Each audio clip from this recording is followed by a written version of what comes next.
নমস্কার, আমি ভাস্কর গাঙ্গুলি। আজ এই রোববারের সকালে গল্প কবিতা এবং এর গল্প পাঠের আসরে যাওয়ার আগে আমাদের সকলের তরফ থেকে আপনাদের ধন্যবাদ জানাতে চাই। যেভাবে আপনারা আমাদের পাশে আছেন তাতে সত্যিই আপনাদের কাছে আমাদের কৃতজ্ঞতার শেষ নেই।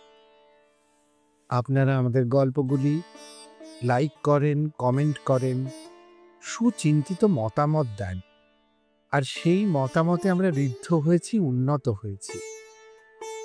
আপনাদের অনুরোধ জানাই আপনাদের পরিচিত পরিমণ্ডলে এই গল্পগুলিকে শেয়ার করে ছড়িয়ে দিতে, যাতে আমরা আরও অনেক মানুষের কাছে পৌঁছতে পারি। আরও বড় হোক আমাদের এই গল্প কবিতা এবং এর পরিবার। আপনারা সাথে আছেন এবং আরও মানুষ আপনাদের মাধ্যমে আমাদের সাথে এসে যোগ দিন, এই কামনা রইল। আজকে আমরা যে গল্পটি পড়ছি সেটি হল শ্রী বিভূতিভূষণ বন্দ্যোপাধ্যায়ের রচনা ক্যানভাসার কৃষ্ণলাল। এই গল্পটিতে বিভিন্ন চরিত্রে যারা থাকছেন তাঁরা হলেন গল্প কথকের চরিত্রে শ্রীমতী সৌমিতা চক্রবর্তী, গোলাপীর চরিত্রে শ্রীমতী শম্পা বিশ্বাস এবং কৃষ্ণলাল ও অন্যান্য পুরুষ কণ্ঠে শ্রী দেবাশিস দাশগুপ্ত। এই গল্পটিতে ব্যবহৃত রবীন্দ্রসঙ্গীতটি গেয়েছেন শ্রীমতী অমৃতা গাঙ্গুলি, আর এই গল্পের প্রচ্ছদটি এঁকেছেন শ্রী অরিন্দম নন্দী। শুরু করছি আমাদের আজকের নিবেদন ক্যানভাসার কৃষ্ণলাল।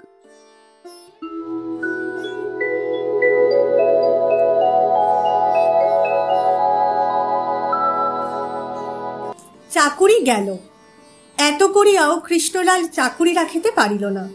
সকাল হইতে রাত 10টা পর্যন্ত ডাউন খুলনা প্যাসেঞ্জারে টিনের সুটকেস হাতে শিয়ালদহ হইতে বারাসাত এবং বারাসাত হইতে শিয়ালদহ পর্যন্ত তাঁতের মাকুর মতো যাতায়াত করিয়াও ক্রমাগত দত্তপুকুরের ভাতের তেল, দত্তপুকুরের ভাতের তেল, বাত বেদনা, ফুলো, কাটা ঘা, পোড়া ঘা, দাঁত কনকনানি, এক কথায় যত রকম ব্যথা, শুলানি, কামড়ানো আছে সব এক নিমেষে চলে যাবে।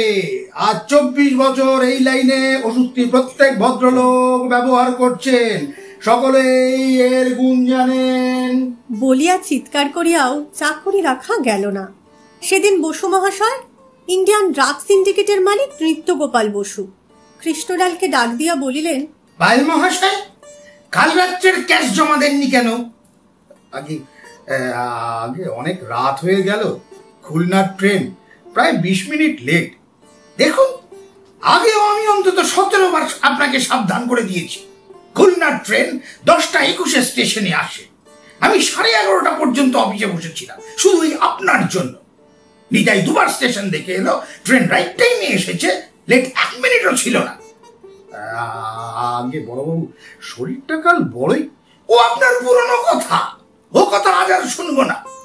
যাক, ক্যাশ এনেছেন এখন?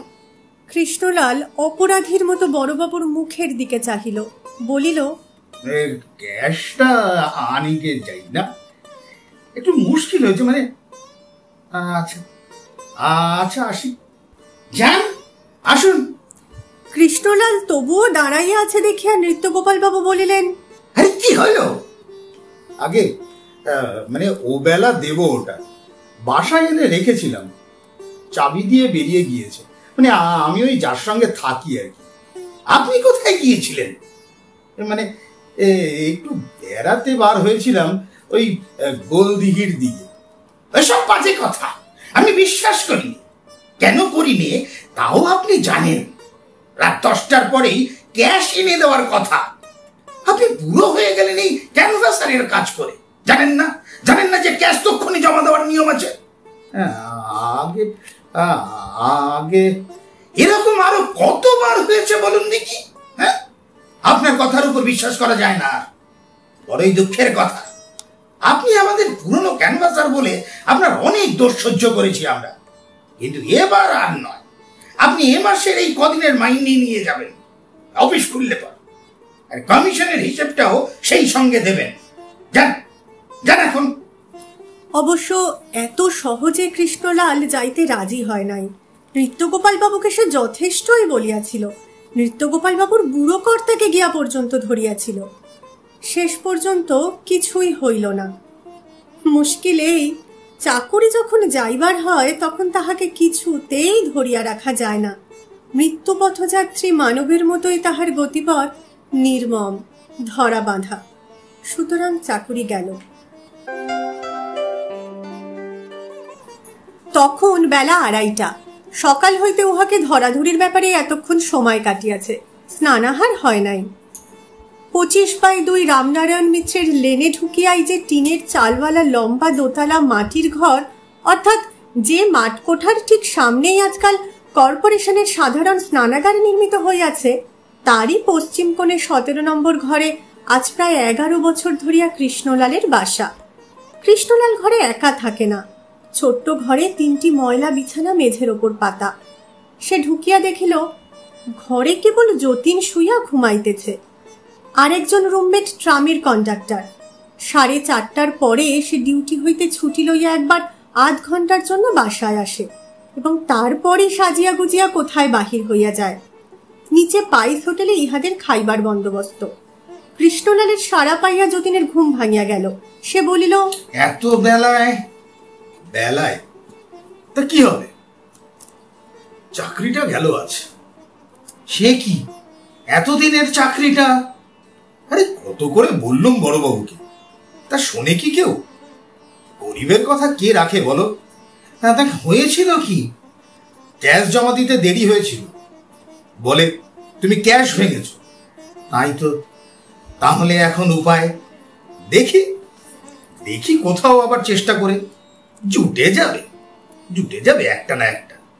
আমাদের একদর বন্ধ তো হাজার দূর খোলা, আমাদের অন্য মারে কে? সামান্য কিছু পয়সা হাতে ছিল। পাইস হোটেল হইতে শুধু ডাল ভাত খাইয়া আসিয়া কৃষ্ণলাল কিছুক্ষণ বিশ্রাম করিল। পরে নবীন কুণ্ডলিনী একটি খোলার বাড়িতে ঢুকিয়া ডাক দিল, ও গোলাপি, গোলাপি। তাহার সারায় যে বাহির হইয়া আসিল সে বর্তমানে রূপ যৌবনহীনা প্রৌঢ়া।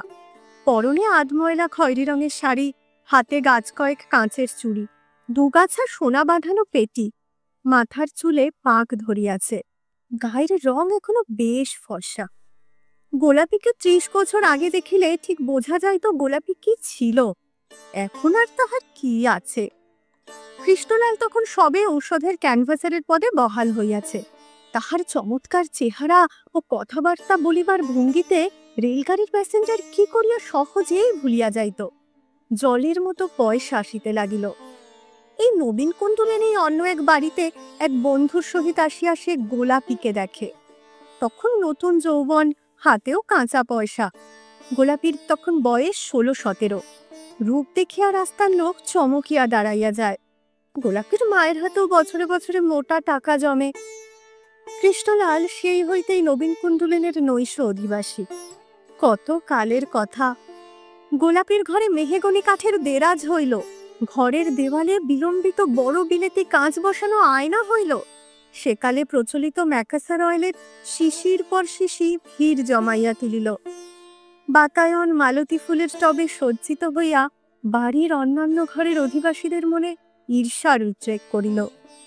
কাঁচা পয়সা কৃষ্ণলালের হাতে, প্রতিদিনের আয় 3 টাকা 2.5 টাকার নিচে নয়। একদিন গোলাপির মা অভিমানের সুরে বলিল, যাই বলো বাপু, গোলাপি আমায় পেরাই বলে এখন বাড়ি তার নিজের না হলে চলে না। তা তেমন কপাল কি, এই এক বাড়িতে 36 জনার সঙ্গে। কেন মা, তার ভাবনা কি? কালী ঘর দেখে দিচ্ছি। কত টাকা ভাড়ার মধ্যে হবে বলো? এই আমাদের পাড়াতেই তো আছে। সে তুমি যা বলবে, 20 কি 25? 30 টাকায় একটা ভালো বাড়ি এ পাড়াতেই আছে, তাহলে তাই না হয় দেখি। হ্যাঁ হ্যাঁ, আবার আমায় জিজ্ঞেস করতে হয় মা? গোলাপিরা নতুন বাড়িতে উঠিয়া আসিল। বড় পাঁচে বলিল, ওলো একটু রইয়া সইয়া নিস, দেখিস যেন আবার দড়ি না ছেড়ে। খুব বড় তো তোরা যা হোক গোলাপি। আর আমাদের ওই বুড়ো রায় বাবু রোজ আসেন আর বাঁধানো দাঁত জলের গেলাসে খুলে রাখেন। কদিন বললাম একখানা ঢাকাই শাড়ি আর একটা বাজা ঘড়ি দাও দেয়ালে টাঙানো, তা বুড়ো মোড়ো আজ 7 মাস ঘুরুচ্ছে। আজ এলে হয় একবার, ওর দাঁত খুলে জলের গেলাসে ডুবিয়ে রাখা বের করে দেব। শুধু বাড়ি, গোলাপির টেবিল হারমোনিয়াম হইল, জোড়া জোড়া শাড়ি, চেয়ার, এমনকি শেষে কলের গান পর্যন্ত। কোন সুখ গোলাপির বাকি ছিল। প্রতি রবিবারে কৃষ্ণলালের সঙ্গে গাড়ি করিয়া, অবশ্য ঘোড়ার গাড়ি, কালীঘাটে গঙ্গা স্নান ও দেবী দর্শন করিতে যাওয়া তাহার অভ্যাসের মধ্যে দাঁড়াইয়া গিয়াছিল। বছরের পর বছর কাটিয়া গেল। গোলাপি আর কৃষ্ণলাল, কৃষ্ণলাল আর গোলাপি। ইতিমধ্যে গোলাপিকে সুখে স্বচ্ছন্দে প্রতিষ্ঠিতা দেখিয়া তাহার মা একদিন নবীন কুণ্ডুলেনের মায়া কাটাইয়া বোধহয় উর্বশী বা তিলোত্তমালোকে প্রস্থান করিল। অমন জাঁকের শ্রাদ্ধ এ অঞ্চলে কেহ দেখে নাই তার আগে। ক্রমে ক্রমে গোলাপির যৌবনে ভাটা পড়িল। কৃষ্ণলালেরও আয়ের অঙ্ক কমিতে লাগিল। দত্তপুকুরের তেলের অনুকরণে শত শত বাতের তেল বাজারে বাহির হইল। রেলগাড়ির কামরাও নিত্য নতুন ক্যানভাসারে ভরিয়া গেল। যা ছিল কৃষ্ণলালের একার, তাহার মধ্যে অনেক ভাগ বসিল। পূর্বের সচ্ছলতা কমিতে লাগিল। তারপর 10-12 বছর কাটিয়া গিয়াছে। এই 10-12 বছরে সুন্দরী গোলাপি কুরুপা প্রৌঢ়াতে পরিবর্তিত হইয়াছে। তাহার সে বাড়ি চলিয়া গিয়া আবার 7-8টি নানা বয়সের সঙ্গিনীর সঙ্গে এই বাড়িটিতে থাকিতে হয়। তবুও কৃষ্ণলালের যাহা কিছু উপার্জন, এখানেই তাহার সদ্ব্যয়। গোলাপিও তাহা বোঝে। এই 30 বছরের মধ্যে সে কৃষ্ণলালকে ছাড়িয়া অন্য কোথাও যায় নাই। কৃষ্ণলাল বলিল, গোলাপি, চাকরিটা গেল রে। গোলাপি বিস্ময়ের সুরে বলিল, সে কি গা? বড়বাবু রাগ করেছে, কাল ক্যাশ জমা দেইনি বলে। কি করলে সে টাকা? খরচ হয়ে গেল। কোথায় খরচ হয়ে গেল? কিসে খরচ হয়ে গেল? তোমার কোনো দোষ গেল না? ওরা রাখে কি করে তোমার? কাল কোথায় গেছিলে? সে খরচ নয় গোলাপি। দক্ষিণেশ্বর সেদিন যাওয়ার দরুন দেনা ছিল, মনে নেই? কাবুলির কাছ থেকে টাকা নিইনি। রাত 10টার পরে স্টেশনের গেটে আমায় ধরেছে, রুপি দাও। শেষে ভাবলাম কি ছোড়া মারবে নাকি, ভয়ে পড়ে দিয়ে দিলাম টাকা। কাবুলির দেনা ও হজম করা কঠিন। তা না, বেশ হয়েছে। এখন খাওয়া দাওয়া হয়েছে না হয়নি? আমার দৃষ্টি ঝিগিরি নাচছে, সে তো দেখতে পাচ্ছি। বন্ধু, পাড়া গাঁয়ের দিকে চলো। কোথায় একখানা ঘর দোর বেঁধে দুজনে থাকা যাবে তা না। তোমার বাপু কলকাতা আর কলকাতা। কলকাতা ছেড়ে আমি থাকতে পারবো না। এখন থাকো কলকাতায়, কে এখানে খাওয়ায় দেখি। আরে জুটে যাবে, জুটে যাবে, এখানেই জুটে যাবে। অত ভাবনার কারণ নেই। তোমার বুড়ো বয়সে চাকরি নিয়ে লোকে তোমার জন্য বসে আছে। এখন কি আর তোমার হাত পানের ভক্তিমে করার গতর আছে নাকি? গোলাপি, দেখিয়ে দেব, দেখবি। ভদ্র মহোদয়গণ, এই সেই বিখ্যাত আদি অকৃত্রিম দত্তপুকুরের বাতের তেল। ইহা ব্যবহারে সর্বপ্রকার বাত বেদনা, মাথা ধরা, দাঁত কনকনানি, কাউল, ছুরি, কাটাগা, পোড়াঘাত। গোলাপি হাসিতে হাসিতে বলিল, থাক গো গোসাই, থাক। আর বিদ্যে দেখাতে হবে না। সবাই জানে তুমি খুব ভালো ভক্তিমে দিতে পারো। আহা, কি হাত পানার আর চিরি, যেন থিয়েটারে অ্যাক্ট করছে। তাহলে বলো, চাকুরিতে নেবে কিনা? নেবে না আবার 100 বার নেবে।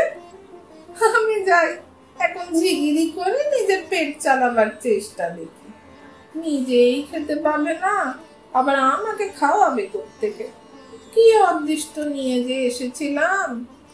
কৃষ্ণলাল চলিয়া যাইতে উদ্যত হইয়াছে দেখিয়া গোলাপি বলিল, আরে বসো, দুটো মুড়ি টুড়ি মেখে দি, খেয়ে একটু চা খেয়ে যাও। অগত্যা কৃষ্ণলাল বসিল, বলিল, তাহলে বল, বক্তৃতা এখনো দিতে পারি? হ্যাঁ না, আর আদিক্ষেতায় কাজ নেই। দিতে পারো তো, সত্যি কথা যদি বলি তবে তো পায়া ভারী হয়ে যাবে। বলো না গোলাপি, বলতেই হবে। সত্যি বলি, তোমার মতো অমন কারো হয় না। আমি তো কতই দেখলাম, দাঁতের মাজনের ওষুধের ফিরিওয়ালার আমাদের এই গলির মুখে হারমোনিয়াম গলায় বেঁধে নাচে, ভক্তিমে দেয় পোড়ার মুখোরা। কিন্তু সেসব ফিরিওয়ালা তোমার মতো নয়। কৃষ্ণলাল রাগের সুরে বাধা দিয়া বলিল, কি? কিসের সঙ্গে কিসের তুলনা? এই তোকে নিয়ে আর পারি নেই দেখছি। তারা হলো ফিরিওয়ালা, আমরা হলাম ক্যানভাসার। হারমোনিয়াম পিঠে বেঁধে যারা গান গেয়ে ঘুঙুর পায়ে দিয়ে নেচে বেড়ায়, আমরা কি সেই দলের? এই অপমান হয়, ও কথা আমাদের বলো না। ও বাবা রে, কি রাগ রে! যা যা যা যা যা, ভুল হয়েছে। তুমি এখন ঠান্ডা হয়ে বসে চা খেয়ে দাও দেখি। গোলাপের মন আজ বেশ খুশি। কতদিন পরে যেন যুবক কৃষ্ণলালের অঙ্গভঙ্গি ও সুন্দর সতেজ গলার স্বর সে আবার শুনিল। 30 বৎসরের অন্ধকার কালো ছেঁড়া পর্দাটাকে টানিয়া সরাইয়া দিল। সে যত্ন করিয়া কৃষ্ণলালকে খাওয়াইল। কৃষ্ণলাল বিদায় লইয়া যখন আসে তখন বলিল, একটা কথা বলি শোনো, যদি খাওয়া দাওয়ার কোনো কষ্ট হয় তবে আমার কাছে এসে অবশ্যই খেয়ে যাবে। এই বৃদ্ধ বয়সে না খেলে শরীর থাকবে কেন? আমার কিছু দিতে হবে না। এখন এই সোনার বেনেদের ঠাকুর বাড়িতে একটা ঝিয়ের দরকার, সকাল সন্ধ্যে কাজ করব। আমি কাল থেকে সেখানে লেগে যাব। তা তোমার বলাও যা, না বলাও তাই। তুমি কি আসবে? তোমায় আমি চিনি কি না? কৃষ্ণলাল হাসিয়া বলিল, ভালোই তো, তোর রোজগারে এইবার খাই দিন কত। শেষ আমার কাছে অনেক দিন থেকেই। আচ্ছা আচ্ছা, তাহলে এখন আসি। ও বেলা হয়তো আসবো সন্ধ্যের পর। তাহার পর 1 মাস কাটিয়া যায়, কিন্তু গোলাপির বাড়ি কৃষ্ণলাল আর আসিল না। সুখের দিনে গোলাপিকে সে অনেক দিয়াছে, এখন দুঃখের দিনে বসিয়া বসিয়া গোলাপির অন্ন ধ্বংস করিবে, তেমন বংশে জন্ম নয় কৃষ্ণলালের। বিশেষত দেখিতে হইবে গোলাপিও প্রৌঢ়া, ঝিগিরি ভিন্ন, এখন আর তার কোনো উপায় নাই। মেসের ভাড়া বাকি পড়িয়াছিল 2 মাসের।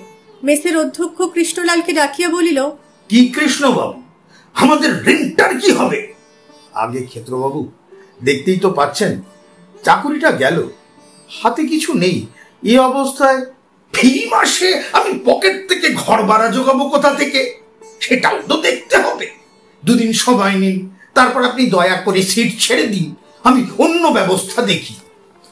কৃষ্ণলাল পড়িল মহা বিপদে। একে খাইবার পয়সা নাই, তাহার উপর মাথা গুজিবার যে জায়গাটুকু ছিল তাহাও তো আর থাকে না। 3 দিন কাটিয়া গেল। 2-1টি পূর্ব পরিচিত বন্ধুর নিকট হইতে চাহিয়া চিন্তিয়া 2-4 আনা ধার লইয়া পাইস হোটেলের ডালে ভাতে কোন রকমে ক্ষুধা নিবৃত্তি করিয়া এই 3 দিন কাটাইল।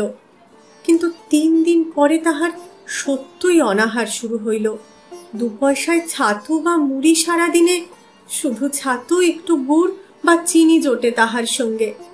তাহার পর পেট পুড়িয়া জল, কলের নির্মল জল। মেসে ম্যানেজার আবার ডাক দিলেন, বলিলেন, কিছু হলো? আগে এখনো এই ভাবছি, আমার লোক এসে গিয়েছে। কাল মাসের পয়লা, 2 মাসের ভাড়া পকেট থেকে দিয়েছি, এ মাসেরও দিতে হবে নাকি? আমিও ছাপোষা মানুষ মশাই, কত লোকসান হজম করব বলুন? আপনি জিনিসপত্র নিয়ে চলে যান, আমার ভাড়ার দরকার নেই। পরদিন সকালে এই জিনিসপত্র সমেত একটা টিনের ট্রাঙ্ক ও একটি ময়লা বিছানা কৃষ্ণলালকে পথে দাঁড়াইতে হইল। বর্ষাকাল, জিনিসপত্র রাখিবার মতো জায়গা কোথায় পাওয়া যায়? গোলাপি অনেকবার মেসে খবর লইয়াছে। মধ্যে একদিন 2 ঘন্টা মেসের বাহিরের ফুটপাতে বসিয়াছিল তাহার অপেক্ষায়, কারণ ম্যানেজার তাহাকে চেনে। মেসে কুচরিত্রা স্ত্রীলোক ঢুকিতে দেবে না।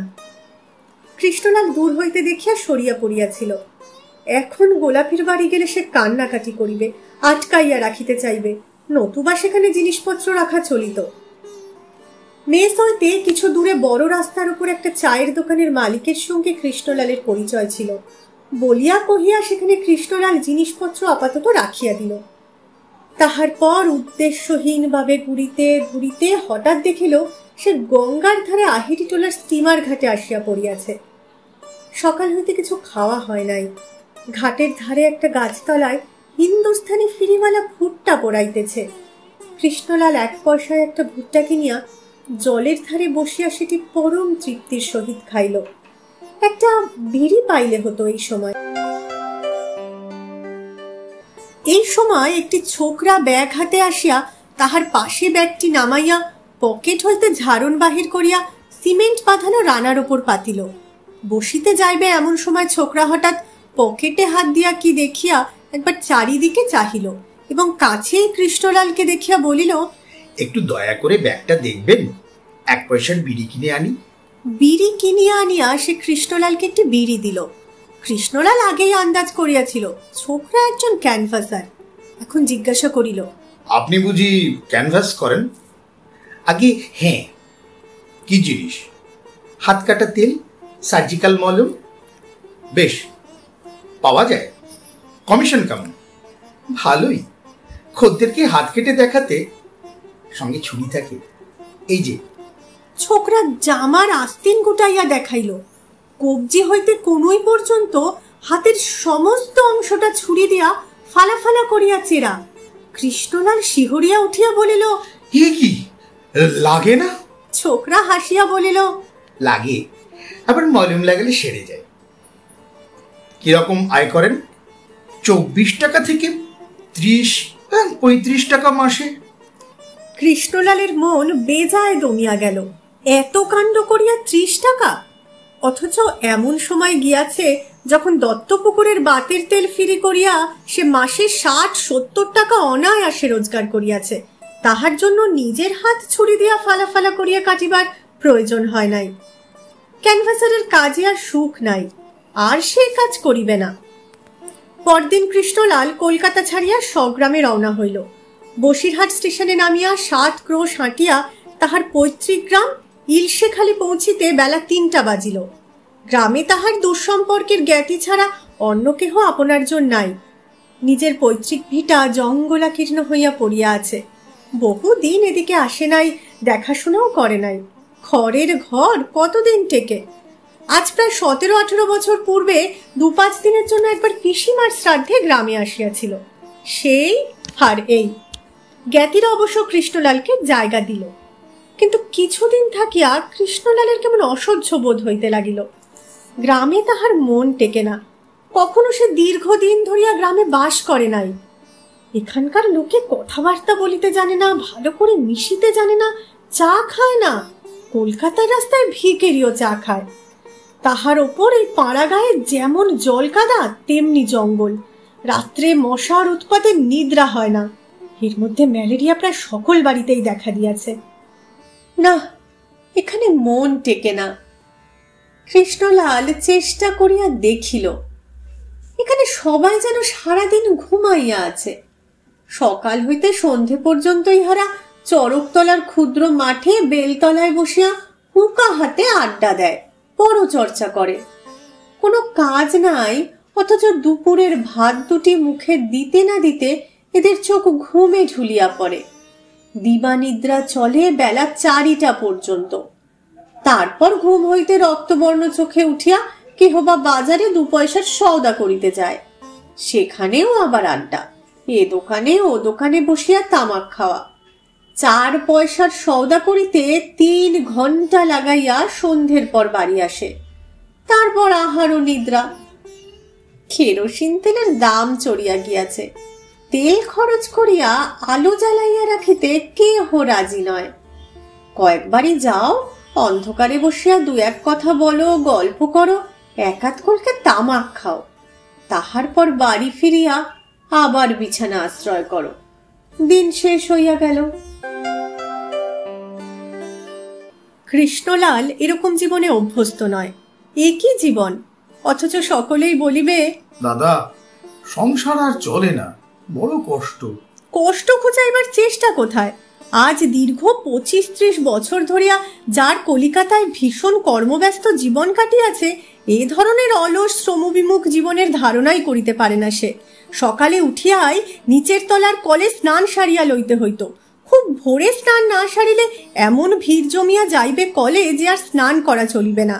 নিচের তলায় শ্যাকরার দোকানের লোকেরা, শালওয়ালা, দর্জি, পুবদিকের ঘরে যে মুটেরা থাকে, সবাই আসিয়া কলে ভিড় লাগাইয়া দিবে। ইহার পর আসিবে একদল বালতি হাতে জল ধরিতে ও চাউল ধুইতে। সারি সারি লোক দাঁড়াইয়া যাইবে কলসি হাতে জল ভরিতে। ওপরে 3 তলায় 3টি মেসের চাকরেরা, সকলেই কর্মব্যস্ত। ঘড়ি ধরিয়া কাজ কলকাতায়। সময় গেল 6টা বাজে, কখন কি হবে? দিন আরম্ভ হইয়াছে, এখনই বাবুরা আসিয়া ভাত চাহিবে 8টা বাজিতে না বাজিতে। এতটুকু দেরি করিলে চলিবে না। স্নান সারিয়া কৃষ্ণলাল ব্যাগ হাতে বাহির হইত শিয়ালদহ স্টেশনে। প্রথমেই 7:10 Barasat, 7:25 Naihati, 7:45 Ranaghat passenger, 8:30 Bangaon local, 8:50 Duttapukur, 9:10 Keshtanagar local. শুরু হইয়া গেল দিনের কাজ। বাতের তেল, বাতের তেল, দত্তপুকুরের বাতের তেল, যত প্রকার বাত, ফুলা, শুলানি, কনকনানি, মাথা ধরা, পেট বেদনা, ইহার একমাত্র ব্যবহারে ভদ্র মহোদয়গণ এই ওষুধটি আজ 30 বৎসর যাবৎ এই লাইনে সুখ্যাতির সহিত চলিতেছে। এই চলিল বেলা 12টা পর্যন্ত। 12:55 শান্তিপুর ছাড়িয়া গেলে তবে সকালের কাজ মিটিল। কি জীবন, কি আনন্দ, কি পয়সা রোজগার! কাঁচা পয়সা রোজ আসে, রোজ সন্ধ্যায় উড়িয়া যায়। যে পয়সা আয় করিতে জানে সেই জানে খরচ করিতে। ইহাতে ক্ষোভ কি? কৃষ্ণলাল আরো মাসখানেক কোনো রকমে কাটাইল। আর চলে না। হে অলস জীবন তার অসহ্য। কখনো পা গুটাইয়া কর্মবৃত্তি অবলম্বন করিয়া এভাবে সে থাকে নাই। বেশি দিন এভাবে থাকিলে সে পাগল হইয়া যাইবে, নয়তো মরিয়া যাইবে। কিন্তু কলকাতায় গিয়া সে খাইবে কি? কোনো উপায় তো দেখা যাইতেছে না। ইন্ডিয়ান ড্রাগ সিন্ডিকেটে আর চাকুরি হইবার সম্ভাবনা নাই। তবু একবার বসু মহাশয়কে গিয়া ধরিয়া দেখিলে কেমন হয়? কিছু যদি না জোটে তবে আহিরিটোলার ঘাটে সেই হাত কাটা তেলের ক্যানভাসার ছোকরার সঙ্গে যদি দেখা করিয়া, তবে ছুরি দিয়া নিজের হাতটা ফালা ফালা করিয়া কাটা এই বৃদ্ধ বয়সে। ক্যানভাসারের চাকুরির মতো সম্মানের চাকুরি, আরামের চাকুরি আর নাই।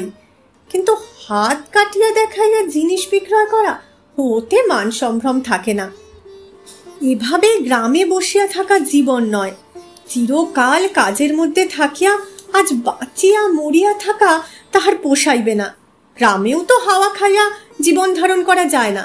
কেহ কেহ তাহাকে সামনের বছর 2-1 বিঘা ধান করিতে পরামর্শ দিল। কেহ বলিল, ডোবার ধারের জমিটা পড়ে আছে কেষ্টখুড়ো, তোমারই পৈতৃক জমি, এই শীতকালে মানকচু লাগাও ওটাতে, তবু হাটে কিছু ঘরে আসবে, সামনের শীতকাল লাগাও। কৃষ্ণলালের হাসি পায়। কলকাতায় রোজগার যে কি ধরনের, সেখানে ক্যানভাসারের কাজে মাসে যে টাকা একসময় তাহার আয় ছিল, এখানে গোটা বছর ধরিয়া কচু কুমড়া বেচিয়াও যে সে আয় হওয়া অসম্ভব, এই মূর্খ অর্বাচীনেরা তাহা কি করিয়া বুঝিবে? অবশেষে সে একদিন বাক্স বিছানা বাঁধিয়া কলকাতায় আসিয়া হাজির হইল। বাঁচিতে হয়তো ভালো করিয়াই সে বাঁচিবে। ট্রেনে পুরনো ক্যানভাসারদের সঙ্গে দেখা, নবশক্তি ঔষধালয়, কবিরাজ অনঙ্গমোহন, দেব বিশ্বাস কোম্পানি, ইন্ডিয়ান ড্রাগ সিন্ডিকেট প্রভৃতি ফার্মের লোক। সবাই জানে, সবাই খাতির করে। আরে এই যে কেষ্টদা, আজকাল আর দেখি না যে এষ্টদা ওর থেকে বিয়ে তা করলেন নাকি এ বয়সে? আজকাল কোন কোম্পানিতে আছেন কেষ্টদা? দেখিনে ট্রেনে। আর জমি জমা দেখতে গেছিলে ভাইয়া? তো দেখবেই তো, থাকলেই দেখে।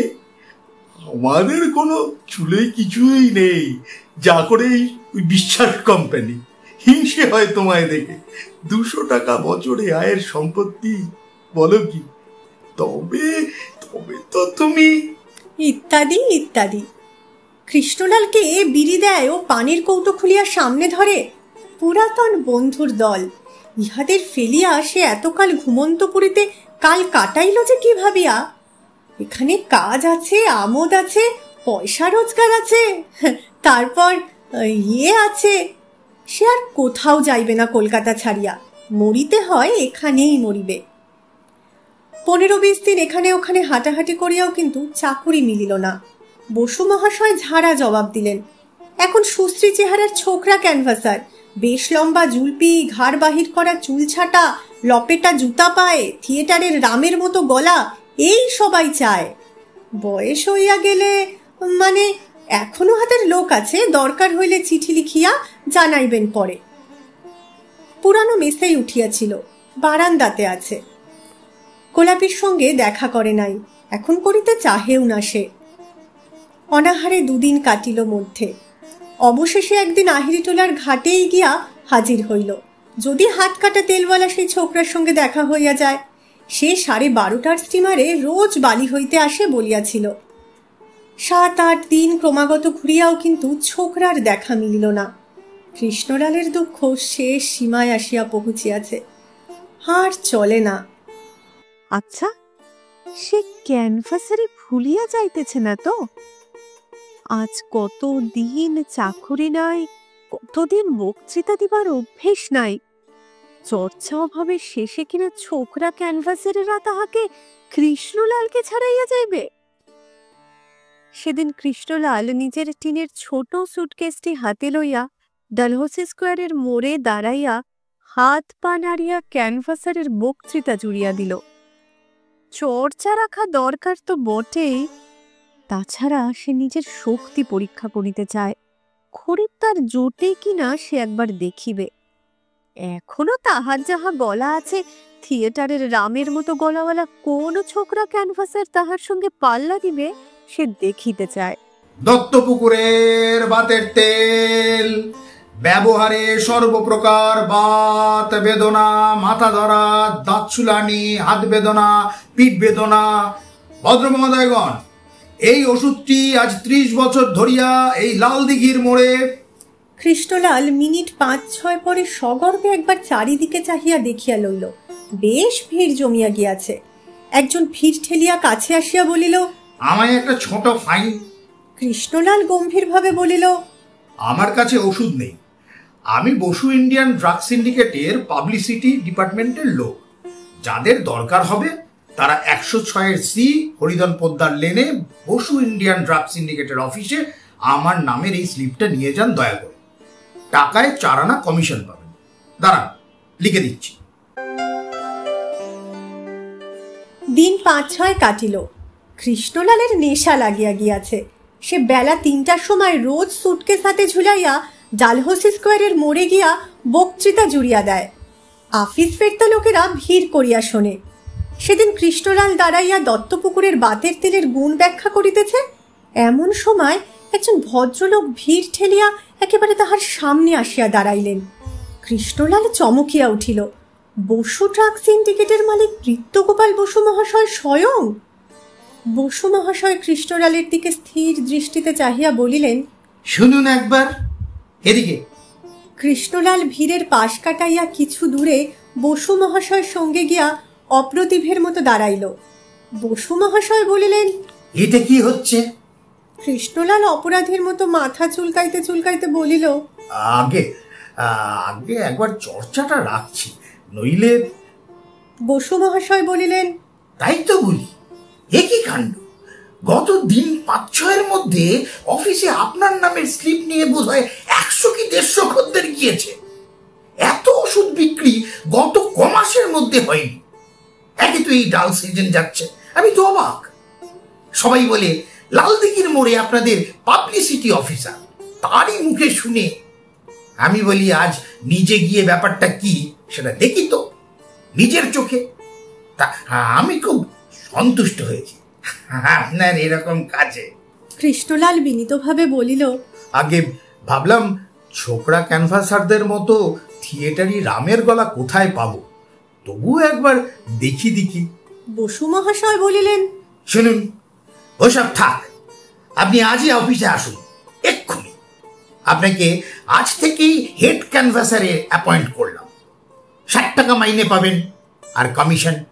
শুধু তদারক করে বেড়াবেন কে কেমন কাজ করছে, আর ছোকরাদের একটু তালিম দিয়ে দেবেন। বুঝলেন না? আসুন আসুন, চলে আমার গাড়িতে।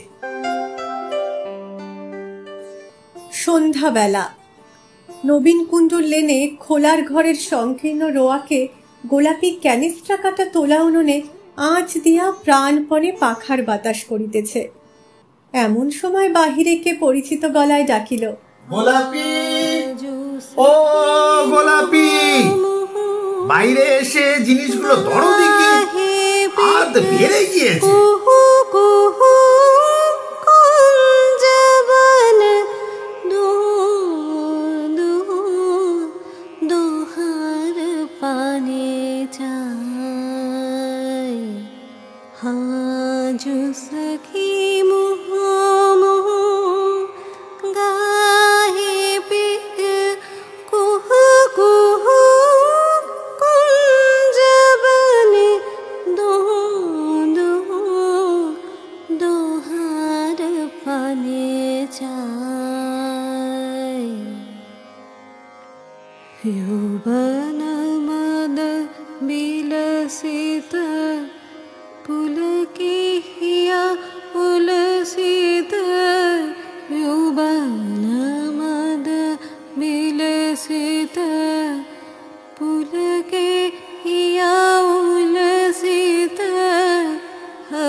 গল্পটি কেমন লাগলো তা কমেন্টে জানার অপেক্ষা অবশ্যই রইল।